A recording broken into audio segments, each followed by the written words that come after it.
नमस्कार दोस्तों, आप देख रहे हैं न्यूज नशा और मैं हूं आपके साथ अनु जैन रोहतगी। देश में कोरोना के मामले लगातार बढ़ रहे हैं और कुछ राज्यों में तो इनका ग्राफ बहुत तेजी से बढ़ रहा है, जो बहुत ही ज्यादा चिंता का विषय है। इस बीच रमजान का पवित्र महीना भी शुरू हो चुका है, लेकिन कई खबरें देखने में आ रही हैं, सुनने में आ रही हैं कि तमाम अपील के बाद भी लोग घरों से बाहर निकल रहे हैं, नमाज पढ़ने के लिए इकट्ठा हो रहे हैं। ये बहुत ज्यादा चिंता का विषय है। और इसी बीच कांग्रेस और बीजेपी दोनों के ही वरिष्ठ मुस्लिम नेताओं ने आगे बढ़कर लोगों से अपील की है कि वो रमजान के पवित्र महीने में घरों में ही रहकर नमाज पढ़े, जो भी रस्म है घरों में ही अदा करें। इससे वो अपने को, अपने परिवार वालों को कोरोना से बचाकर रख सकते हैं। तो सबसे पहले हम शाहनवाज हुसैन जी के पास चलते हैं, जो बीजेपी के वरिष्ठ नेता है। उन्होंने आगे बढ़कर मुस्लिम समुदाय से अपील की है कि वो खुद भी घर में ही रह के सारी जो नमाज है वो घर में ही रह करके पढ़ रहे हैं, जो रस्म है वो घर में ही निभा रहे हैं। और उन्होंने अपने भाइयों से अपील की है आगे बढ़कर कि वो भी ऐसा करें। देखिए, रमजान का चांद दिख गया है। इस मुबारक महीने पर मैं आपको दिल की गहराइयों से मुबारकबाद देता हूं। रमजान के महीने में आप घर पे ही इबादत करें, आप तरावी और नमाज घर पे ही पढ़ें और मुल्क के लिए दुआ करें, आप अपने लिए दुआ करें कि खुदा हम सबको कोरोना वायरस की जो ये बीमारी है इससे दूर रखे और ये मुल्क कोरोना वायरस को हराने में कामयाब हो। तो आप अपने घर पे रहिएगा और घर पे ही इबादत करें। रमजान की बहुत बहुत मुबारकबाद। तो ये बहुत अच्छी बात है कि खुद जो नेता हैं वो सब कुछ भुलाकर बिल्कुल सामने आ रहे हैं और अपील कर रहे हैं अपने भाइयों से कि इस समय, संकट के समय, हमको बहुत ज्यादा संयम बरतना है। और जैसा कि हमारे प्रधानमंत्री तक बोल चुके हैं कि घर में रहकर नमाज अदा कीजिए और देखिए हमारी ईद बहुत अच्छी जाए और ईद जो है हम कोरोना फ्री मनाएं, इस तरह से उन्होंने कुछ कहा है। और हम भी यही दुआ कर रहे हैं, सब लोग इस समय ये दुआ कर रहे हैं कि रमजान के पवित्र महीने में सब लोग घरों में रह करके नमाज अदा करें, रस्म करें, और जिससे कि हमारा देश जल्दी से जल्दी कोरोना से फ्री हो। और इस सिलसिले में जैसा कि मैंने आप बोला है कि दो दल, जो कांग्रेस और बीजेपी, जो हर बात पे राजनीति सामने आती है, लेकिन कम से कम रमजान के दिनों में दोनों की राजनीति को भुलाकर दोनों ही दलों के वरिष्ठ नेता आगे आए हैं। अभी शाहनवाज हुसैन जी ने अपील की है और अब हम चलते हैं राशिद अल्वी जी के पास, जो कांग्रेस के वरिष्ठ नेता हैं। इन्होंने भी जो मुस्लिम समुदाय है उससे अपील की है कि अब रमजान के पवित्र महीने में घर पर ही रहें। रमजान का पाक महीना है, इबादत का महीना है। हम सबको इबादत करनी है, दुनिया भर का मुसलमान इबादत कर रहा है। लेकिन आज जो माहौल है, जो लड़ाई है कोरोना के साथ, वो भी एक बड़ी लड़ाई है। और उस लड़ाई को हम तब तक नहीं लड़ सकते जब तक हम सोशल डिस्टेंसिंग को मेंटेन ना करें।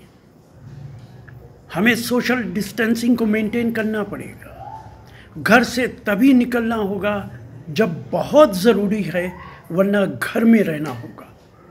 लॉकडाउन और सोशल डिस्टेंसिंग, यही हथियार है इस लड़ाई को लड़ने का। मैं हिंदुस्तान के मुसलमान भाइयों से अपील करता हूँ कि वो रमज़ान में इबादत घर में करें, बाहर ना निकलें, मस्जिदों में ना जाएं। तमाम उल्मा ने फतवा दे दिया है कि मस्जिदों में न जाकर घर पे इबादत करें। ये इस लड़ाई को लड़ने के लिए ज़रूरी है। मैं उम्मीद करता हूँ कि हमारे मुसलमान भाई मस्जिदों में नहीं जाएंगे, अभी घर पे रोज़ा रखेंगे, घर पे अफ्तार करेंगे, घर पर ही इबादत करेंगे, वरना ये लड़ाई भयंकर रूप ले सकती है। बहुत जगहों से खबरें आ रही हैं कि मुसलमान सड़कों पर निकल रहे हैं, बाहर आ रहे हैं। मैं सबसे अपील करता हूँ, ऐसा ना करें। ये मुश्किल वक्त है। इस मुश्किल वक्त में सारा देश एक है, हम सब एक साथ हैं और घरों में रहें, घरों से ना निकलें जब तक बहुत ज़रूरी ना हो। आपका बहुत बहुत शुक्रिया।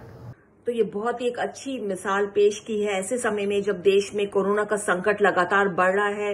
दोनों ही दलों के वरिष्ठ नेता आगे आए हैं और इस तरह की अपील की है, और जाहिर सी बात है जब इस तरह के जो नेता हैं जब अपील करते हैं उसका असर जो है आम जो समुदाय है, आम लोगों को पड़ता है, क्योंकि वो खुद कह रहे हैं, खुद अपील कर रहे हैं कि हम भी घर में रह करके नमाज अदा कर रहे हैं, जो भी रस्म है वो घर में अदा कर रहे हैं, तो आप भी ऐसा कीजिए। तो इस तरह की जो अपील जब होती है और जब इकट्ठे होती है बिना किसी राजनीति के, दो बड़े दल इकट्ठा इस समय बोल रहे हैं, एक अपील कर रहे हैं, ये बहुत अच्छी बात है। लेकिन इन सब के बीच कुछ लोग ऐसे हैं जो कोरोना का संकट भी चल रहा है, रमजान का पवित्र महीना भी शुरू हो चुका है, लेकिन उनके जो बोल हैं हमेशा कुछ बिगड़े हुए रहते हैं। हमेशा वो सरकार को एक प्रश्न चिन्ह बना के खड़ा कर देते हैं, कटघरे में खड़े करने की कोशिश करते हैं। अपना रोल उनको याद नहीं रहता कि उन्हें क्या करना है। और ऐसे ही एक नेता है ओवैसी, जो लगातार जिनकी बयानबाजी जो है सामने आती है, उनके बड़बोले जो बोल हैं वो सामने आते हैं। लेकिन इस पर भी जो बीजेपी है उन्होंने कहा है उसको कि संयम बरते, कोरोना का समय है, वो किसी भी तरह की राजनीति ना करें। और इस समय रमजान का पवित्र महीना चल रहा है, सब लोग मिल करके हमको इस कोरोना के संकट को हमको दूर करना है। तो शाहनवाज हुसैन ने एक तरह से ओवैसी को सीख भी दी है अपने इस मैसेज के जरिए। देखिए, कोरोना से एक बड़ी लड़ाई लड़ी जा रही है और सरकार ने जो लॉकडाउन किया उससे स्थिति में काफी जगह सुधार भी आया है। लेकिन उन नेताओं की जबान का क्या करें जो कोरोना पर भी इस तरह की जहरीली जबान बोल रहे हैं। आज असदुद्दीन ओवैसी जिस तरह की भाषा बोल रहे हैं, जिस तरह का सवाल उठा रहे हैं, कम से कम कोरोना टाइम में तो उनको अपनी जबान को भी क्वारंटाइन करना चाहिए, उस पर भी थोड़ी रोक लगानी चाहिए। इस तरह नफरत फैलाने की कोई बात उनको नहीं करनी चाहिए। किस तरह की जबान बोल रहे हैं, क्या क्या गलतफहमी पैदा कर रहे हैं, क्या क्या अफवाह फैलाने का काम कर रहे हैं। 135 करोड़ हिंदुस्तानी की फिक्र देश के प्रधानमंत्री कर रहे हैं और कोई भेदभाव कहीं से नहीं हो रहा है। लेकिन असदुद्दीन ओवैसी जिस तरह की भाषा बोल रहे हैं, कम से कम उनको इस वक्त में ऐसी भाषा नहीं बोलनी चाहिए। आप बताइए, आप क्या खिदमत कर रहे हैं, क्या सेवा कर रहे हैं, या सिर्फ आपको आलोचना करना ही आपका अधिकार रह गया है?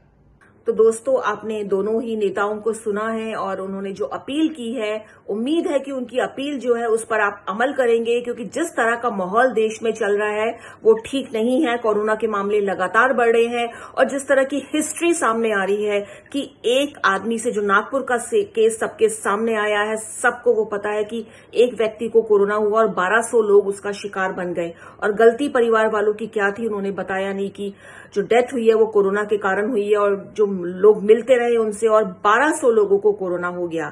तो इस तरह के मामले सामने आ रहे हैं। हमको डिस्टेंस बना के रखना है, कोरोना से बच के रहना है, और हम कोरोना से तभी बच सकते हैं जब हम घर पर रहेंगे। तो दोस्तों, आप सभी को रमजान की बहुत बहुत मुबारकबाद है। आप रोज नमाज पढ़ रहे हैं, जो रस्म कर रहे हैं वो नेताओं ने अपील की है। सभी लोग जो है अपील कर रहे हैं कि इस समय हमको घर पे रह के, संयम से रह के जो है अपनी जो भी तरह की हमारी रस्में हैं हमारी, उसको अदा करें। और जैसा कि हमारे मोदी जी ने भी बोला है कि हमको ईद हम इस तरह से मनाएं कि कोरोना रहे ही ना देश में, और बहुत ही हम उल्लास के साथ ईद मनाएं।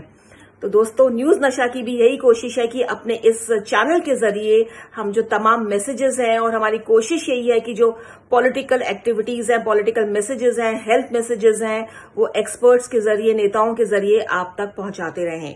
तो एक बड़ा मैसेज ही हमने आप तक पहुंचाया है। कांग्रेस के नेता भी आपसे अपील कर रहे हैं, बीजेपी के नेता भी आपसे अपील कर रहे हैं कि रमजान के पवित्र महीने में आप अपने घर पर ही रहें। और आप देखते रहिए न्यूज नशा, आदत हर खबर की। और आप हमसे जुड़े रहने के लिए सब्सक्राइब करें YouTube पर, फॉलो करें Twitter पर और लाइक करें Facebook पर। और ज्यादा जानकारी के लिए न्यूज नशा की वेबसाइट पर जाएं। आपको टाइप करना होगा सिर्फ न्यूज नशा।